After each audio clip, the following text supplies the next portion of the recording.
సర్వలోకముల చేత నమస్కరింపబడేటటువంటి పాదపద్మములు కలిగినటువంటి పరమశివ, నువ్వు అనుగ్రహించాలనుకుంటే నాకు అదిగో అటువంటి కుమారుణ్ణి కటాక్షించాను. ఆయన ఒక్క చిరునవ్వు నవ్వన్నాడు, సుతుడు కావాలి, వాడు నీ కొడుకయ్యి ఉండాలి, అయోనిజుడయ్యి ఉండాలి, జరామరణములు లేనివాడయ్యి ఉండాలి, నాతో సమానుడయ్యి ఉండాలి. ఇటువంటి కొడుకు కావాలి నీకు. లోకంలో ఇలా అడిగిన వాళ్ళు ఉన్నారా ఎవరైనా? భక్తికి ఎంత పరవశించిపోతాడు పరమశివుడు అన్నదానికి పరాకాష్ఠ నందీశ్వర వృత్తాంతం. తథాస్తు. ఇప్పుడు అయోనిజుడు కదా పుట్టాలి, భార్య కడుపులోంచి వచ్చేవాడు కాకూడదు.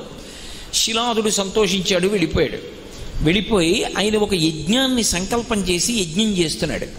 ఆ యజ్ఞం చేస్తూ ఉండగా ఆ యజ్ఞకుండంలోంచి అకస్మాత్తుగా అగ్ని 1000 సార్లు దాని కాంతి పెరిగిపోతే ఎలా ఉంటుందో అంత కాంతితో ఒక బాలుడు పైకి లేచి యజ్ఞకుండంలోంచి బయటికి వచ్చాడు.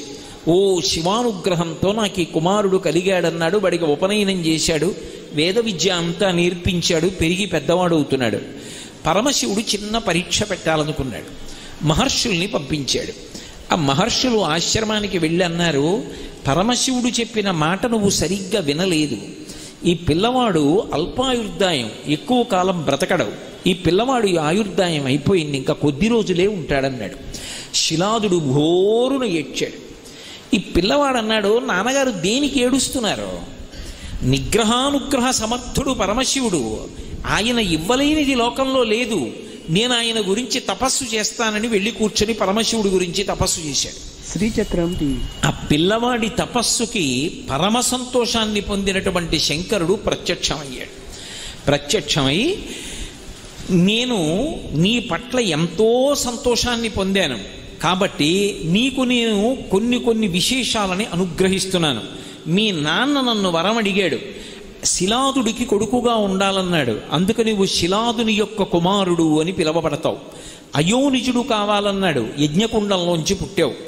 నేను మహర్షులతో అలా కబురు చేశాను, కానీ నిజానికి నేను ఆ మాట అనలేదు. నిన్ను అల్పాయుర్దాయంతో ఉండేవాడివి అనలేదు. నీకు జరామరణములు లేవు, నీకు మృత్యు అన్నది రాదు. నాతో సమానమైనటువంటి రూపం కావాలని మీ నాన్న అడిగాడు. అందుకే నాతో సమానమైనటువంటి రూపాన్ని నీకు అనుగ్రహిస్తున్నానని సమానమైనటువంటి రూపాన్ని అనుగ్రహించాడు. శంకరుడు ఎలా చంద్రరేఖతో ప్రకాశిస్తూ ఉంటాడో అలాగే 3 కన్నులతో చంద్రరేఖతో పరమశివుడితో సమానమైనటువంటి వ్యక్తిగా అపరశంకరుడిగా నందీశ్వరుడు నిలబడ్డాడు.